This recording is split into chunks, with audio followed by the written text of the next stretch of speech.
నమస్కారం, సిటీ వార్తలకు స్వాగతం. ముందుగా హెడ్లైన్స్. సీఎం చంద్రబాబు అధ్యక్షతన కేబినెట్ సమావేశం, పలు కీలక అంశాలకు ఆమోదం.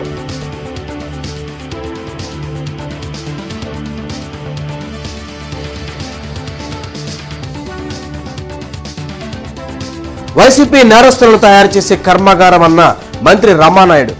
పవన్ను కుల చట్రంలోకి తెస్తే ఊరుకోమని మంత్రి దుర్గేష్ హెచ్చరిక.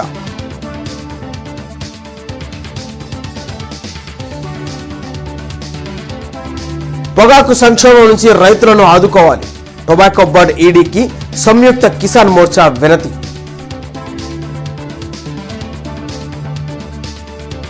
ముఖ్యమంత్రి చంద్రబాబు అధ్యక్షతన వెలగపూడి సచివాలయంలో మంత్రివర్గ సమావేశం జరిగింది. దాదాపు 80కి పైగా అజెండా అంశాలపై చర్చించి కీలక నిర్ణయాలు తీసుకున్నారు.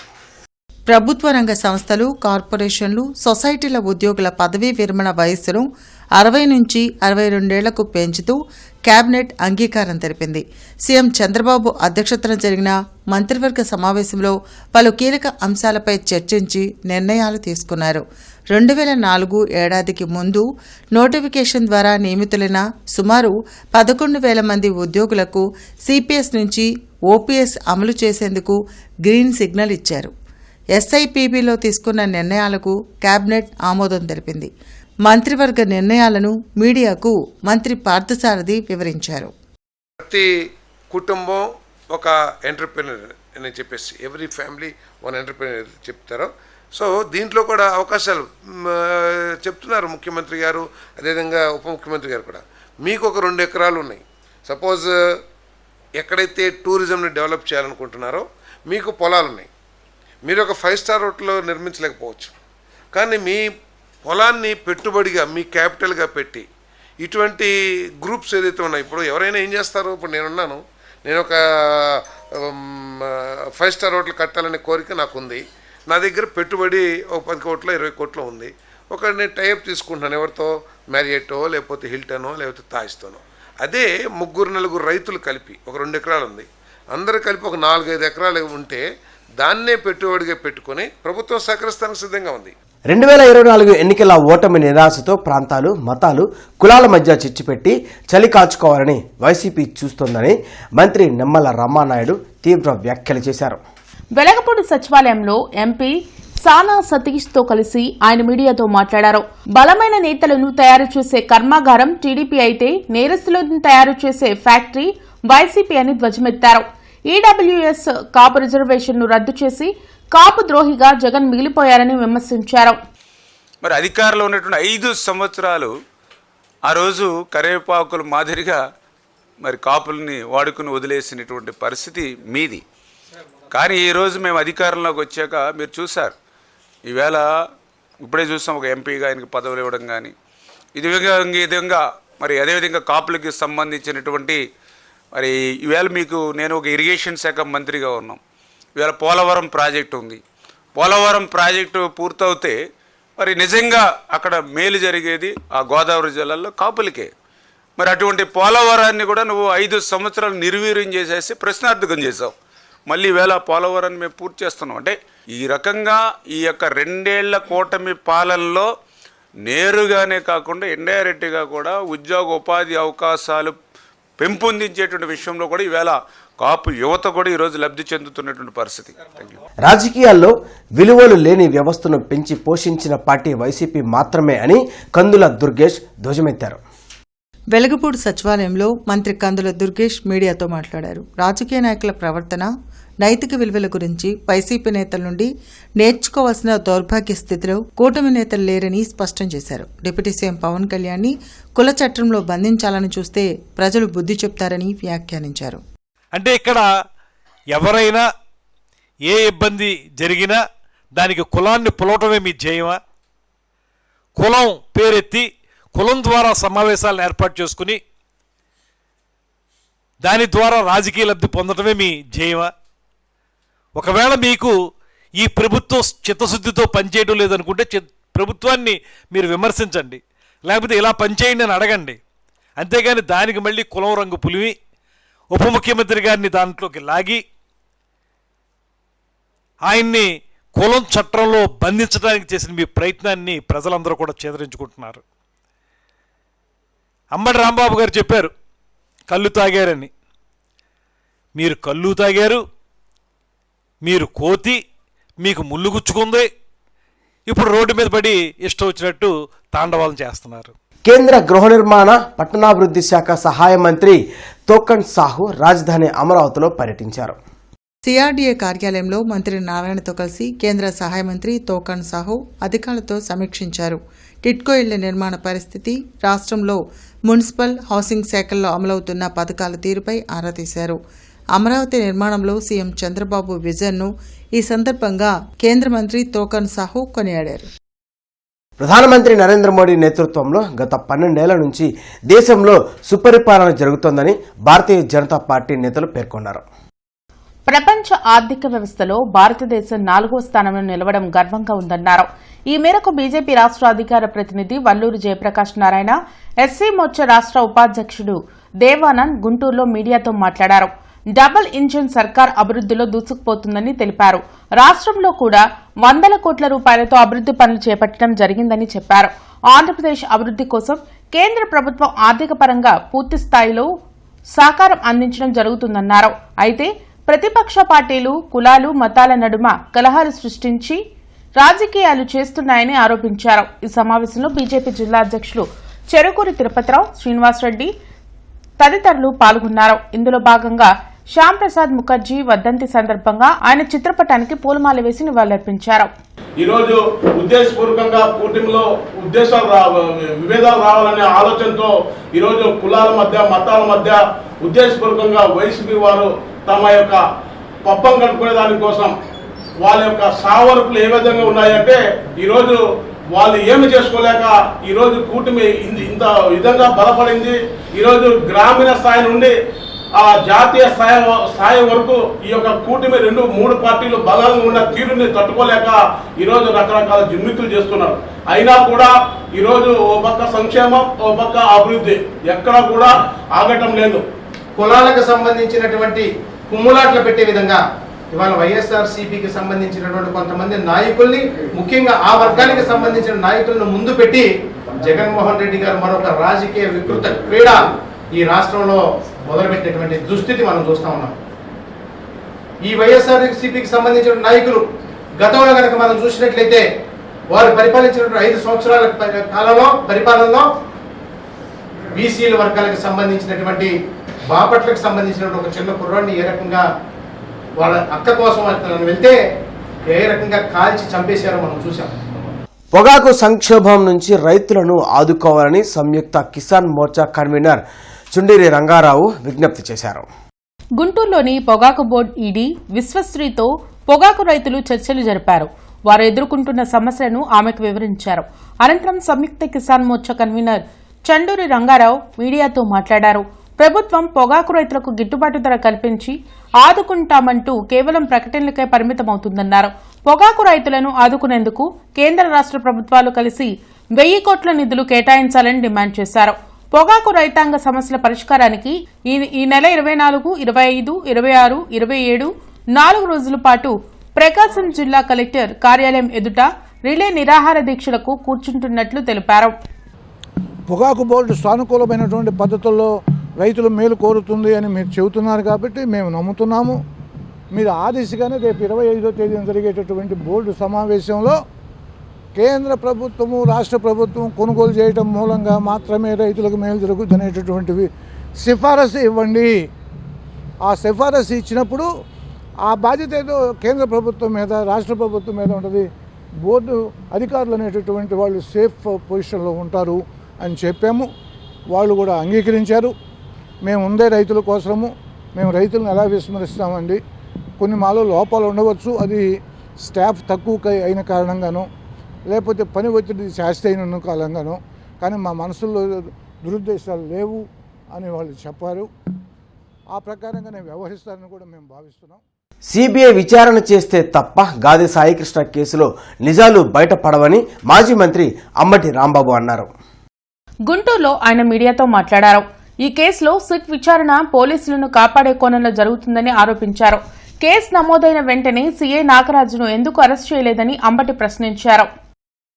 అతను సాక్ష్యాధారాలు వచ్చిన తర్వాత దాన్ని కర్మం చేయమని దళిత సంఘాలన్నీ కూడా డిమాండ్ చేస్తున్నాయి. ఈ 2 కేసులు కృష్ణలంకలోనే అదే పోలీస్ స్టేషన్లో జరిగినాయి. అదే పోలీస్ స్టేషన్లో రక్షించాల్సింది పోయి భక్షిస్తున్నారు. ఏమిటిది? ఎంత దుర్మార్గమయ్యా! కంచే చేను వేస్తే ఏమైంది చెప్పండి? రక్షించవలసిన వాడే భక్షిస్తే ఏమైంది చెప్పండి? ఎవరు? పోలీసులు రక్షించాలి. ఏమైనా నేరం చేస్తుంటే వాడిని నుంచి ప్రజల్ని కాపాడాలి. నేరస్తులని చెప్పి తీసుకువెళ్ళి వాళ్ళని చంపేస్తుంటే ఇంకేం చేయాలి? ఎక్కడికి పోతుంది రాష్ట్రం? ఎక్కడికి పోతుంది ఈ దేశం? ఎక్కడికి పోతుంది ఈ డిపార్ట్మెంటు, పోలీస్ డిపార్ట్మెంటు? కమిషనరే నాయకత్వం వహించి టాస్క్ ఫోర్స్ని పంపించి అతను తీసుకొచ్చారే. చాలామంది గుసగుసలు ఆడుకున్నారు. దీని వెనుక చాలా పెద్ద కథ ఉంది. వెంకటపాలెంలో వెస్ట్ బైపాస్ టోల్ గేట్ వద్ద అధిక టోల్ ఫీజు వసూలు చేస్తున్నారంటూ అడ్వకేట్లు ఆందోళనకు దిగారు. దీంతో కొంతసేపు ట్రాఫిక్ స్తంభించింది. 20 కిలోమీటర్ల పరిధిలోని వాహనాలకు ఉచిత టోల్ అమలు చేయాలని అడ్వకేట్లు డిమాండ్ చేశారు. యూటర్న్ తీసుకున్న వాహనాల నుంచి 2 సార్లు ఫీజులు వసూలు చేస్తున్నారని మండిపడ్డారు. హైకోర్టుకు వెళ్లే అడ్వకేట్లు ఈ బైపాస్ నుంచి రాయపూడికి వెళ్తుంటారు. సమస్యను పరిష్కరిస్తామని పోలీసులు హామీ ఇవ్వడంతో న్యాయవాదులు ఆందోళన విరమించారు. మహిళల ఆర్థికాభివృద్ధి ద్వారానే స్వావలంబన జరగాలనే ధ్యేయంతో ఇండియన్ బ్యాంక్ అనేక పథకాలను ప్రవేశపెడుతోందని finance inclusive rural banking GM Chandrasekhar పేర్కొన్నారు. మహిళా సాధికారక సంఘాలకు రుణాలు అందించే కార్యక్రమంలో చంద్రశేఖర్ పాల్గొన్నారు.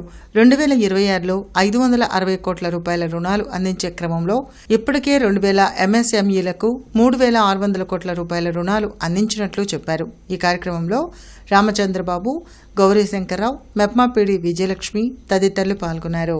తెలుగు రాష్ట్రాలకు మా బ్యాంక్ వడ్డీ రాయితీతో పాటు అన్ని ఎస్ఎన్జి లోన్స్కు processing charge, documentation charge, inspection ఛార్జెస్ను పూర్తిగా మాఫీ చేసింది. ఎస్ఎన్జి మెంబర్స్కి ప్రత్యేకంగా సర్వీస్ ఇవ్వడానికి ఆంధ్రప్రదేశ్లో 12, తెలంగాణలో 1 మైక్రోసాఫ్ట్ బ్రాంచ్ పనిచేస్తున్నారు. డిజిటల్ ఎస్ఎన్జి లోన్స్ కూడా ఇవ్వడం జరుగుతుంది. ఎస్ఎన్జి మెంబర్స్కి సడలించిన నిబంధనలతో 2 లక్షల గృహ నిర్మాణం కొరకు ఇవ్వడం జరుగుతుంది. గ్రామీణ మహిళల అభివృద్ధి కొరకు ఎస్ఎన్జి బ్యాంక్ పారిశుద్ధ్య ఘన వ్యర్థాల నిర్వహణ, పట్టణాభివృద్ధి ఉత్తమ విధానాలను అధ్యయించడానికి నగర కమిషనర్ మయూర్ అశోక్ ఇండోర్ పర్యటన చేపట్టారు. ఈ సందర్భంగా సంబంధిత అధికారులతో కమిషనర్ మయూర్ అశోక్ సమావేశమై స్వచ్ఛ భారత్ మిషన్ అమలు, పారిశుద్ధ నిర్వహణ విధానాలు, డోర్ టు డోర్ చెత్త సేకరణ వ్యవస్థ, ఘన వ్యర్థాల శాస్త్రీయ processing, resource recovery, circular economy కార్యక్రమాలు, పట్టణ మౌలిక సదుపాయాల అభివృద్ధి, సాంకేతిక ఆధారిత మున్సిపల్ పాలన, పరిపాలనా సంస్కరణలు, ఆదాయ వృద్ధి వ్యూహాలు, పౌర భాగస్వామ్య నమూనాలు, సేవల పంపిణీ విధానాలు తదితర అంశాలను సమగ్రంగా పరిశీలించారు. డీజీ రైతు బజార్ యాప్ ద్వారా తాజా కూరగాయలను ఇంటికే డోర్ డెలివరీ చేసే అవకాశాన్ని ప్రభుత్వం అందుబాటులోకి తెచ్చింది. డీసీ రైతు బజార్ యాప్ను ప్లే స్టోర్ నుంచి డౌన్లోడ్ చేసుకుని రిజిస్టర్ అయితే ఈ సేవలను పొందవచ్చు. రైతు బజార్లో దొరికే తాజా కూరగాయలను అక్కడ లభించే రేట్లకే ఇంటి వద్దకు తెచ్చి అందిస్తామని కృష్ణనగర్ రైతు బజార్ ఎస్టేట్ అధికారి Suresh Babu, DC Rythu Bazar store incharge Srinivasarao తెలిపారు. 8 కిలోమీటర్ల పరిధిలో ఈ డోర్ డెలివరీ సౌకర్యం అందుబాటులో ఉంటుందని వివరించారు. అవసరమైన వారు స్లాటెడ్ టైమింగ్ ఎంచుకుంటే ఆ సమయంలోనే డెలివరీ ఇస్తామని చెప్పారు. ప్రజలు ఈ అవకాశంను సద్వినియోగం చేసుకోవాలని కోరారు. ఇది డిజీ రైతు బజార్ అని చెప్పి మనకి గవర్నమెంట్ వారు తీసుకొచ్చిన యాప్ అండి. దీని యొక్క ఉద్దేశం ఏంటంటే మనకి చుట్టూ 8 కిలోమీటర్ రేడియస్లో కూరగాయలు కానీ, ఫ్లవర్స్ కానీ, ఫ్రూట్స్ కానీ అన్నీ ప్రజలకి త్వరితగా అందించే ఉద్దేశంతో ఇది తీసుకొచ్చారు. ఇది మనకి ఒక నెల ముందు నుంచి గుంటూరులో స్టార్ట్ అయిందండి. ఇది మనకి గుంటూరులో కృష్ణనగర్లో మరియు చుట్టుముట్టులో అందుబాటులో ఉందండి. ఇవి మనకు మామూలుగా ప్రైవేట్ యాప్స్ కన్నా కూడా రేట్లు చాలా తక్కువగా ఉంటాయి. 8 కిలోమీటర్ రేడియస్లో మనకి అందుబాటులో ఉంటుంది. దీంట్లో కూడా మనకి స్లాట్ విధానం ఉంటుందండి. ముందు రోజు సాయంత్రం మనం బుక్ చేసుకుంటే ఎన్ని గంటల్లో మనకి 2ంటికి కానీ, మధ్యాహ్నం 2ంటికి కానీ, లేకపోతే 3ంటికి కానీ, 12 గంటలకు కానీ అలా డెలివరీ ఇచ్చే సిస్టమ్ దీంట్లో తీసుకొచ్చారు. మార్కెట్ రేట్ల కన్నా కూడా ఇది చాలా సులభంగా ఉంటాయండి.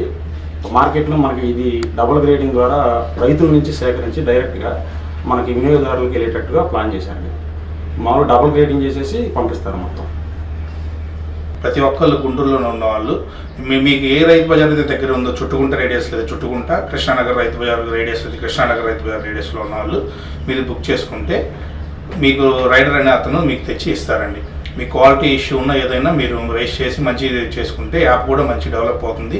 గవర్నమెంట్ వారు ఇచ్చిన ఈ యొక్క అవకాశాన్ని మీరు సద్వినియోగం చేసుకోవాలని అందరిని కోరుచున్నాము. ఇది మీకు పాంప్లెట్స్ కూడా ఇస్తారండి. డిజి రైతు బజార్ యాప్కి సంబంధించింది ఇది. మీరు ఎట్లా రిజిస్ట్రేషన్ చేసుకోవాలనేది కూడా దీంట్లో ఉంది. ఏమైనా డౌట్స్ ఉన్నా కానీ రైతు బజార్ దగ్గరకు వచ్చి ఈవో కానీ ఆఫీస్ లేకపోతే డిజి రైతు బజార్ స్టోర్ ఉంటుంది, అక్కడ కానీ మీరు సంప్రదించాలండి. 4 లైన్ల శంకర్ విలాస్ బ్రిడ్జి నిర్మాణ పనులు నత్త నడకన సాగుతున్నాయని, ఇలా అయితే 2027కి బ్రిడ్జి నిర్మాణ పనులు పూర్తి కావని స్థానికులు చెబుతున్నారు. రోజురోజుకు నగరంలో పెరుగుతున్న జనాభాకు తగ్గట్టుగానే మౌలిక వస్తువుల ఏర్పాట్లు జరగాల్సి ఉంటుంది. దానిలో భాగంగానే కేంద్ర సహాయ మంత్రి పెమ్మసాని చంద్రశేఖర్ 4 లైన్ల శంకర్ విలాస్ ఆర్ఓబి నిర్మాణాన్ని మొదలుపెట్టారు. నగర ప్రజలు శంకర్ విలాస్ బ్రిడ్జ్ లేకపోవడం వల్ల విపరీతమైన ట్రాఫిక్ కష్టాలను ఎదుర్కొంటున్నారు. అయితే బ్రిడ్జ్ నిర్మాణం పనులు ఆశించిన మేరలో జరగడం లేదు. మంత్రి పెమ్మసాని నిర్దేశించిన ప్రకారం 2027 జూలై నాటికి పూర్తయ్యే అవకాశం లేదని స్థానికులు అభిప్రాయం వ్యక్తం చేస్తున్నారు. వర్షాకాలం ప్రారంభం కావడంతో నగర ప్రజలు మరిన్ని ట్రాఫిక్ కష్టాలు ఎదుర్కోవాల్సి వస్తుంది. మంత్రి పెమ్మసాని చెప్పిన విధంగా సిబ్బందిని పెంచి యుద్ధ ప్రాతిపదికన శంకర్ విలాస్ ఆర్ఓబి నిర్మాణం పూర్తి చేయాలని నగర ప్రజలు కోరుతున్నారు. గుంటూరు నగరానికి తలమానికంగా ఉన్నటువంటి శంకర్ విలాస్ ఫ్లైఓవర్ బ్రిడ్జ్ ఏదైతే ఉందో దానికి సంబంధించినటువంటి పనులు జూలై 2027 కల్లా పూర్తి చేస్తామని చెప్పి ఎంపీ గారు చెప్తా ఉన్నారు. అదేవిధంగా ఎక్కువ మంది వర్కర్లను పెట్టించి బాగా స్పీడ్గా పనులు పూర్తి చేస్తామని చెప్పేసి పదే మినిస్టర్ గారు చెప్తా ఉన్నా ఇక్కడ ఆచరణలో చూసుకున్నట్లయితే అది ఎక్కడ కూడా కనిపించడం లేదు. అదేవిధంగా ఏదైతే కేంద్ర మంత్రి వర్యులకు ఉన్నటువంటి శ్రద్ధ ఈ బ్రిడ్జిని త్వరగా పూర్తి చేసి ప్రజలకి అందుబాటులో తీసుకొని రావాలని చెప్పేసి ఆయనకు ఉన్నటువంటి ఇంట్రెస్ట్ స్థానికంగా ఉన్నటువంటి నాయకులకు కూడా, స్థానికంగా ఉన్నటువంటి ప్రజాప్రతినిధులు కూడా ఉంటే బాగుంటుందని చెప్పేసి ప్రజలను కూడా భావిస్తూ ఉన్నారు. కొద్దిగా నెమ్మదిగా అవుతున్నాయి, ఆ డబ్బుడికి సాగట్లా. మరి ఆ మంత్రి గారేమో జూలై నాటికి ఇస్తామని అంటున్నారు. ఇస్తే మంచిది, కానీ బాగానే చేస్తున్నారు. ఈ మధ్య మరి ఈ వర్కర్లు ప్రాబ్లం ఉందని చెప్తున్నారు, మనకైతే తెలియదు. కానీ మొన్న ఆదివారం నాడు వచ్చి చూసా, మళ్ళీ ఈ వారం వచ్చి, ఎందుకంటే చూడటానికే వచ్చాను నేను ఎట్లా ఉందని. ఇదే స్పీడ్ అయితే జూలై నాటికి అందదు, వచ్చే పై జూలై నాటికి. నేటి మిర్చి ధరలు ఇలా ఉన్నాయి. నాన్ ఏసీ మిర్చి ధరలు: కామన్ వెరైటీ 334 రకం, minimum 13,500, maximum 18,000, model 17,000. Number 5 minimum 13,500, maximum 18,500, model 17,200. 341 రకం, minimum 14,000, maximum 18,300, model 17,000. Special variety Teja రకం, minimum 13,500, maximum 18,000, model 17,500. Byadgi 355, minimum 15,000, maximum 20,000, model 18,500 రూపాయలు. Devanur deluxe, minimum 14,000, maximum 19,500, model 18,000. Armoor రకం, మినిమం 13,000, మ్యాక్సిమం 17,500, మోడల్ 16,000. ఏసీ మిర్చి ధరలు: కామన్ వెరైటీ 334 రకం, minimum 15,000, maximum 25,500, model 24,500. Number 5 minimum 15,000, maximum 24,500, model 24,000. 341 రకం, minimum 15,500, maximum 25,000, model 24,000. Special variety Teja రకం, minimum 15,500, maximum 21,000, model 20,000. Byadgi 355, minimum 16,000, maximum 25,500, model 24,000. Devanur deluxe, minimum 15,000, maximum 24,000, model 23,500 రూపాయలు. మిర్చి తాలూకాయ common variety 334 రకం, minimum 7,500, maximum 12,000, model 11,500. Number 5 minimum 7,500, maximum 11,500. Model 11,000. 341 రకం minimum 8,000, maximum 11,000. Model 10,500. Special variety Teja రకం minimum 7,500, maximum 9,800. Model 9,500. Byadgi minimum 8,500, maximum 12,000. Model 11,000. ఈ వార్తలంతటితో సమాప్తం. నమస్కారం.